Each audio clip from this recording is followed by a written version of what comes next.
Hi, Andrew. So great to see you. We're doing a series, or I'm doing a series at the moment, talking to founders about not so much how they scale their business, which is a famous story with Seek that you were a co-founder of, but how they scaled themselves. So how you kind of grew with the company, which you have done for 25 years, around 9 billion market cap. It's quite an incredible story. But was really keen today to just understand your journey with Seek and how you've done it at a more personal level, if you're happy to go there. Yeah. So I guess briefly, I think everyone who's listening to this knows who Seek is. But I know you've had some different roles in Seek. Would you be able to just outline your journey with Seek from founding it is it 1997 or 98? 97. You give me too much credit because I sort of stepped down as CEO 2 years ago. So that was after 23 years, and we've now got a proper grown-up CEO in there now. I'm still on the board, but he very much runs the company. So I really have stepped down. So we started, there were three of us in 97. My brother, Paul Bassat, Matt Rockman, and I started the business together. And we kind of, we ran the business together really. So I looked after strategy and growth, and I sort of looked after online marketing, strangely, is how it all works. Matt looked after sales and marketing, the rest of marketing. Paul looked after kind of finance and operations and did a lot of the shareholder stuff. And so we kind of ran the business together, which is good because individually we couldn't run the business. None of us had much experience at all in companies, let alone as leaders. So we sort of complemented each other quite well, and somehow together formed a proper person. Then Matt left when we IPO'd. I'm trying to remember what year it was. Would have been about 2005, 2006. And then Paul left in 2011. And so really after 2011, my role changed a lot from sort of sharing the ownership of the company to being a sole leader. And then 2023, Ian Nairn took over and I stepped off the company as an executive and became on the board. So that's been the trajectory broadly. Yeah, brilliant. And what's your favorite role in all of that? Oh, no, I mean, it's different stage of the business, less about my role, more about the stage of the business. The startup stage was fun, right? It was scary because, you really, the first few years until you start making money, you're always at risk of going out of business. So that was never far from our minds in terms of the fact that we really were at risk of going business. And in fact, for much of it, we weren't that confident this would be a business that was going to last and all the rest of it. So that's scary in some ways, but it's also exciting and gives you the urgency, gives you the camaraderie and the shared journey that you're doing something important and big and challenging. So I really enjoyed that part of it. And also we're learning how to be businessmen, learning how to be grown-ups. So that stage was great and fun. I look back with great affection. I did enjoy taking over myself. I didn't really want to be sole leader. I was sort of busy enough as it was. But I actually kind of enjoyed that journey of learning to be a leader myself versus sharing the job, which is fundamentally different. So I think it was good for me. I got the best out of myself by doing it. And I'm glad that it happened that way, even though at the time I was thinking, I'm already doing enough without having to take on board Paul's duties. I kind of did enjoy that step. It's been good for my career trajectory. It's been good for my confidence that I had that for a period of time, if that makes sense. Yeah. And what did you do to make that transition successfully as you did? Did you have a coach? Did you operate differently? Was there key hires? No, I never really had a coach. I probably should have. I've always been very task focused, or anything that's to do with coaching or mentoring or anything other than just doing the job at hand. I've never really been very good at.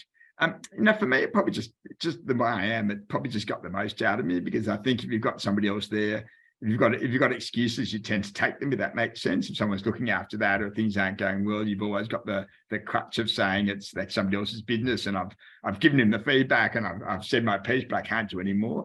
Once the leader, you sort of run out of excuses, if that makes sense. And all of a sudden you've got the opportunity, you can change anything ultimately. It's within your control, but you've also got, if anything goes wrong, you can't blame anyone else but yourself. And I think I kind of enjoyed that, if it makes sense. I didn't really want it before I had it, but then once I had it, I thought, okay, this is powerful. I've got to make it work. And the timing of the company was also, Paul was probably smarter than me because that was really when we were starting to be challenged by LinkedIn Indeed. And so I probably spent the first 6 months of being CEO thinking we were pretty screwed as a company, to be honest. And there was a real chance that this is what was going to be happening under my leadership. But no, I got the most out of me. So different people get driven by different things. Yes. I really got driven by the fact that I had this responsibility. I had no one to share it with. I had no one to blame other than myself, and therefore I had to just get down and do the job. Yeah, amazing. And you did that for over 10 years, very successfully. You came out of that challenge and invested in data and all sorts of areas. How did you maintain that momentum? Did you hire any key people? Did you change how you were operating at all to do that challenge? No, we had most of the key people in place. I was really fortunate because, probably 2011 was a really challenging period. Paul left, but then I think the next 3 or 4 years, it took us 6 months to come up with a plan as an executive. There was quite a stable, strong executive at the time.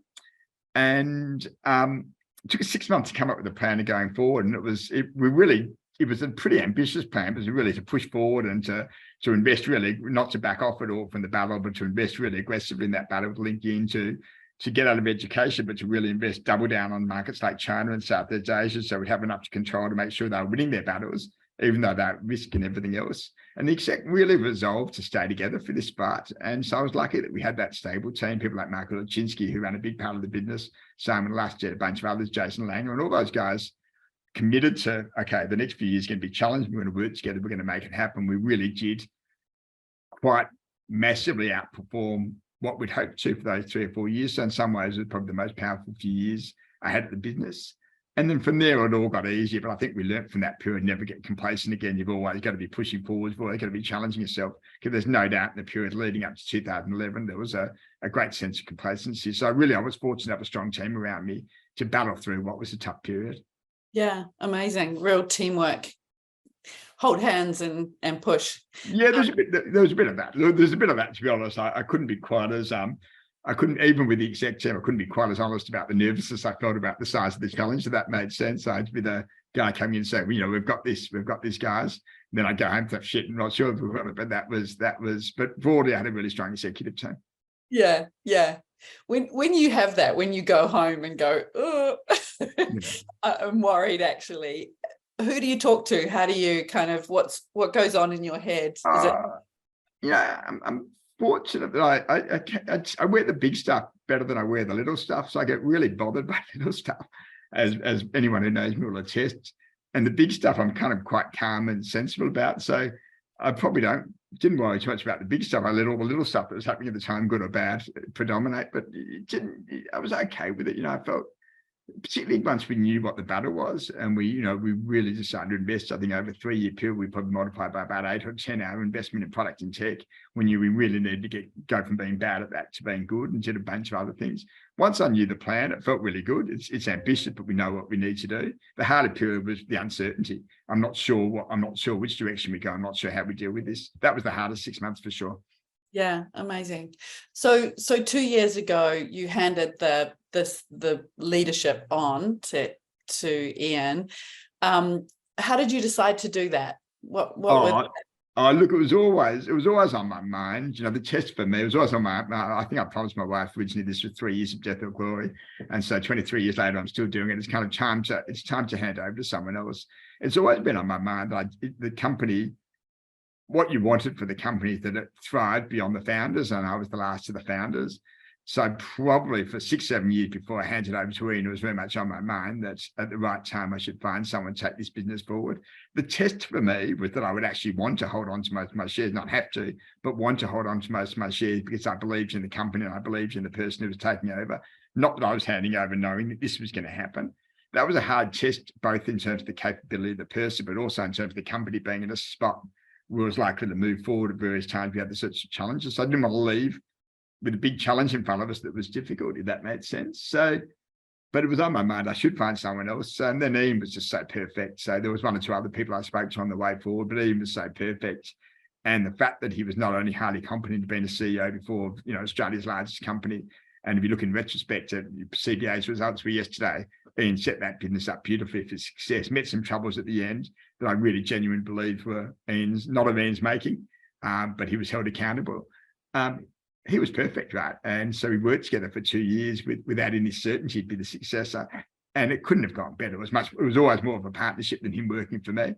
but he understood the culture. He had a bunch of skills that were far better than mine in terms of running what the business needed now. All sorts of challenges we've now dealt with, like unification, bringing forward the Asian platform with the Australian platform, a massive 3-year project we're now at the tail end of. I can't do that stuff, right? It's way too complicated for me. It's way too big process, big company for me. Ian's superb at that stuff. So really, having Ian there, having him understand the culture and having his skill set was such a stroke of fortune. Yeah, amazing. And you're still in the company running the growth. I'm on the board. So I'm on the board and it's complicated. Okay. So yes, I'm on the board. And the deal I did with Ian in terms of him taking over, and I think I'm glad I did it, is there was a bunch of assets that we've been investing in over time in education, in HR, SaaS and other areas that we originally thought might be integrated over time with Seek, but to be honest, it's a separate bucket of assets. The market was punishing for those assets. It's a different thing to manage. And so the deal was that Ian would come on board, run Seek, I'd deal with the assets. And the way we had me dealing with the assets, we raised some external capital. Seek now owns 80-something% of that. We raised some external capital. That's like a separate fund that owns about 18 businesses, all in human capital management, all connected with Seek, but separate. So that's a separate fund. Seek owns it, but it's independent. I run that while I'm on the board of Seek. Right. Okay. Oh, I thought it was part of Seek. I'd missed something. No, it's a separate business, and it's all good. Yeah. And are you enjoying that change of role? I am now. Well, I didn't enjoy the setup. I did it a bit reluctantly, and probably similar to stepping up as being the CEO of Seek. I never really wanted to manage other people's money directly, but in some ways, it's got me taking the whole thing much more seriously. If I was just managing my own money now, I wouldn't be turning up to work very often. Now I feel that sense of responsibility is probably making me get the most out of myself and make sense. And I'm enjoying working across businesses. I've never really been good on operations. I've always been more focused on strategy, working across businesses and just really getting involved when they've got strategic challenges. And working with some really strong founders. I'm kind of now enjoying that now. That's the mode I'm in. Yeah, amazing. Amazing. So I'm going to just ask you one last question, Andrew. What would be your key piece of advice for a scale-up founder? The scale-up. We haven't talked a lot about the scale-up stuff. We can, but look, for me, it was all about just getting good people, and it's been a funny journey, because I never really thought about scale-up much, and just you get bigger, and then you sort of just at some point you realise that you're talking numbers, and that used to be tens of thousands, all of a sudden it's tens of millions, and you forget about it. You ignore the fact that it's got bigger and it's the same principles, but there's some things that you need to take into account. And I think we particularly saw that when you go from being 20 people where everyone knows everyone, or 30 people, and you can sort of talk to everyone, know what everyone's doing, and you're all connected. Then you get to 100 people in particular, all of a sudden that doesn't work anymore. There's a bunch of stuff happening and a bunch of people working that you don't have a lot of influence. They're not speaking to you a lot. And you need to start thinking about formal communication processes and all the rest of it. So you need to start introducing stuff. But then as you get much bigger, that stuff takes a life of itself. And that's about getting good people, but also a degree of system and structure, but not too much. As you get bigger, you've got to be really careful about the people you hire and make sure they're aligned, because you can no longer be watching them and on top of them and making sure that they're learning properly and doing things right. So you've got to be really careful about the people you hire and really quick to realize people are wrong if that's the case. And you've got to kind of get right the process. If anything, you've got to stop too much process and system and structure falling in. But the people is the biggest. If you get good people and they get it, and they're Seek people, and we talked about what that means, things are pretty easy. If they're the wrong people, things are pretty hard. Yeah. So for us to stay Seek as we got bigger, really involved getting the right people on board and making sure we only had the right people on board. That was the biggest thing. And the rest of it was about how we connected. Yeah. And that's, you've done an amazing job. I've been back into the company in recent years, and it still feels like Seek. It really, for the most part, yeah, which is good. Yeah. Ian's perpetuated that beautifully, yeah. Yeah. So how do you know they're the right people? How advice on that, because that is such a key. I mean, you've been there, obviously, Helen. You were great. So you're Seek, and your people keep that personality. We talked about the attributes. So in 2011, we've had the challenges. We had the challenges that we had in LinkedIn, Indeed, that, as I said, scared me. I also thought we're just not match fit. We've become complacent. We've become fat and happy. We're very different to the organisation that we were. And then the more I thought about it, the more I felt that what we needed in terms of mindset, what we needed in terms of how people operated, was what we had as a startup. And that sort of urgency, that sort of drive, that sort of hunger, and that sort of recognition that actually If we don't get things right, we might be out of business. But people who thrived on that and worked their best in that environment, rather than people who got scared by that and went to their shells.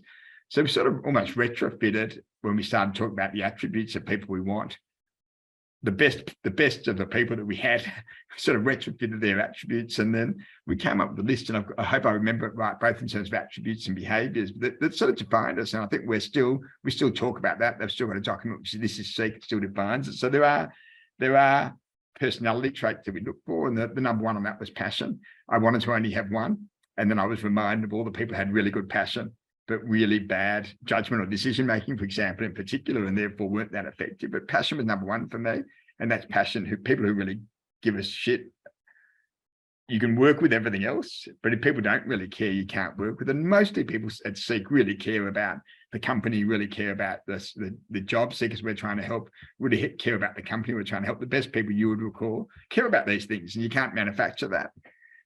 Then there's just judgment decision making, which balances passion without that. Then there's a couple of other things as well, but you sort of know that stuff when you see, the people who are all just about their own career, about their own ambition, can't work in teams because they're too focused on themselves and their ego and everything else. The people who just get in there and try to do what they can to help the customers that are help seek or everything else. And so that's the thing that really stands out. Yeah, that's beautiful. The balance. I've been in companies that only have passion, and it's not always. No, and it's they were the people I found hardest. But the people who cared a lot, I tended to always, want to promote and want to work with. Some of them struggle with the judgment decision making. In some cases, you can work on that. In some cases, it's harder. Yeah, beautiful. Fantastic to talk to you, Andrew. I won't take any more of your very precious time. Thanks, Helen.